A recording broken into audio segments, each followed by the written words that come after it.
In this very short video, I'll show you how to replace the first occurrence of a string inside another string. So let's say I have a string of hello world world, and I want to replace this second word here, the first world word, and I want to replace it with, let's say, JavaScript. So I'll use the replace method on the string prototype. And the replace method takes the search value and the replace value. So the first member is search value, and the second member is the replace value. Okay, so the search value is going to be world, and the replace value is going to be JavaScript.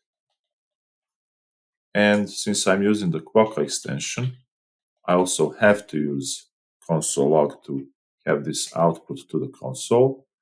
And now indeed, I'm getting hello JavaScript world instead of the original hello world world string.